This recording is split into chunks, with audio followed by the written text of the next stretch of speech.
استاذ محسن المصور الصحفي المنفي، ايه مالك في ايه؟ ايه اللي حصل معاك النهارده؟ اللي حصل النهارده انا كنت بجيب سندوتشات من جنب المدرسه. الظاهر ان كان في طلبه طالعين من وقت خروج المدارس، بصيت لقيت شباب صغير، يعني شباب صغير 10 سنين 15 سنه طالعين من المدرسه جنب المستشفى. واقف انا واخ طارق سلامه، وبعد ما خلصنا اكل وطالعين من المطعم لقينا المضربه شغاله.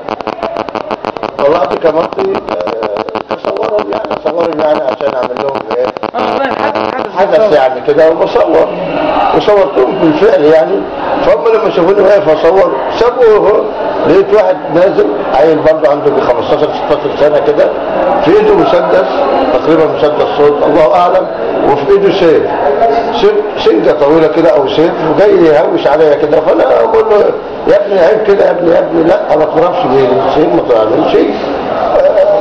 لقيت وانا جاي خبطني خبطه كده على رجلي، وراح جاي خبطني بالخبطه الثانيه كده بتاع وشي، يعني زي الدكتور بيقول لي 12 غرزه 14 غرزه مش عارف يعني. وبعدين الحمد لله يعني احنا بنناشد الساده المسؤولين والسيد مدير الامن الغربيه اتقبض عليه يعني اللي ضربك؟ والله مش عارف، انا لما انضربت وقعت ما اعرفش بقى فيه ولا الحلال. جم شالوني وجابوني مستشفى هنا، مستشفى المنشاوي او الجامعه مش عارف انا. مستشفى المنشاوي.